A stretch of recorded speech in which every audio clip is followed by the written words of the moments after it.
अरे रानी, और रानी सो रही हो क्या?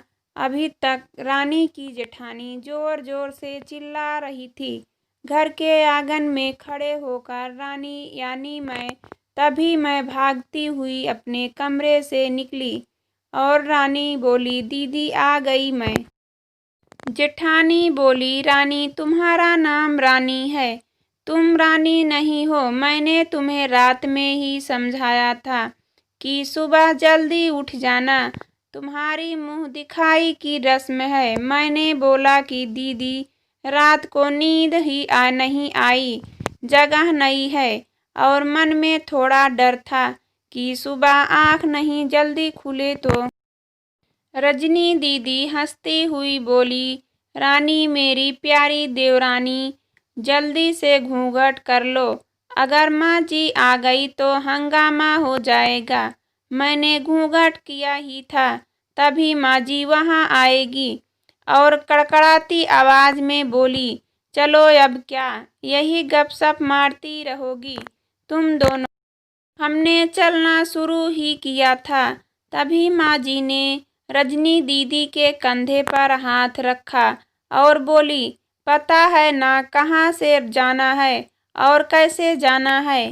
माँ जी ने बोला कि जब भी कोई बड़ा तुम्हारे सामने खड़ा हो तो हमेशा घूंघट में रहना और कम से कम अपने बड़ों के सामने आना, और बिना घूंघट के तो कभी नहीं। रजनी दीदी कुछ बोली ही नहीं, बस अपना सिर हिलाकर हाँ बोल दिया। मैंने भी बस अपना सर हाँ मैं हिलाया। माँ जी ने जाने के बाद मैंने पूछा, रजनी दीदी आप तो स्कॉलर हो और इन सब चीज़ों को कैसे निभाते हो?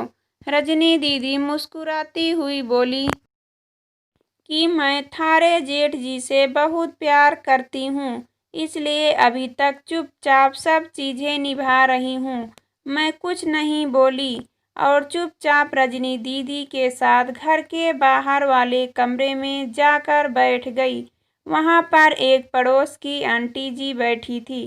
वो बोली कि यह कैसे बहू आई है, ससुर के सामने खड़े हैं और ये यहाँ बैठी है, मुझे कुछ समझ नहीं है आया। मतलब रजनी दीदी बोली कि आंटी जी अभी नई बहू है, यहाँ के रीत रिवाज सीखने में थोड़ा समय लगेगा। रजनी दीदी मुझे वहाँ से उठाकर मेरे कमरे में छोड़ेगी। 6 महीने यूं ही छोटी छोटी चीज़ों में बीत गए। फिर एक दिन मैं राहुल के साथ साड़ी लेने गई। राहुल का फ़ोन आया और वो दुकान से बाहर बात करने चला गया। साड़ी की दुकान पर मैं बेधड़क होकर साड़ियाँ देख रही थी, तभी साथ में बैठे हुए अंकल जी खांसे। एक बार, फिर 2 बार, फिर 3 बार। मैंने साड़ी वाले भैया से बोला कि भैया इन अंकल जी को पानी दे दो, बहुत खांसी हो रही है इन्हें। अंकल जी भड़क उठे और बोले, क्या बदतमीज लड़की है, ये कुछ शर्म लिहाज है या नहीं? इस दुकान पर हंगामा देख राहुल बाहर से भागकर अंदर आया और अंदर आते ही अंकल जी के पैर छू कर बोले, मामा जी आप यहाँ? मैं घबरा के दुकान से बाहर निकल आई, एक लंबा घूंघट कर के गाड़ी में बैठ गई।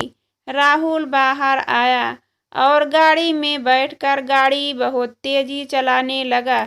मैंने धीमी आवाज में बोला, गाड़ी बहुत तेज चला रहे हो, कहीं एक्सीडेंट ना हो जाए।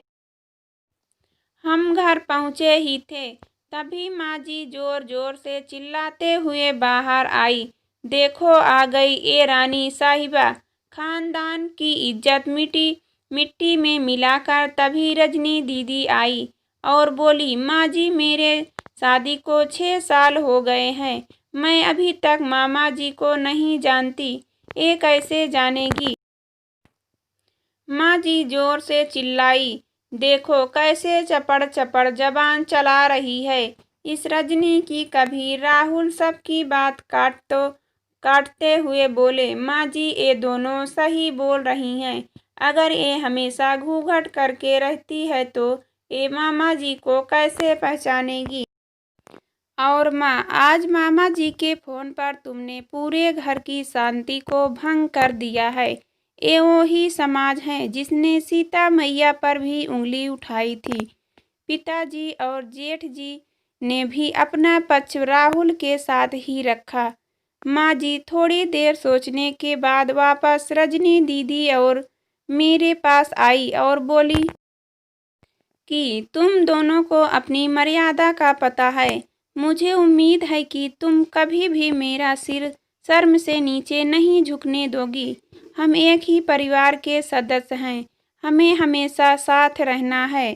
अच्छा वक्त हो या बुरा वक्त, हर सदस्य को अपनी मर्यादा का पता है। माँ जी ने मुझे और रजनी दीदी को गले लगा लिया।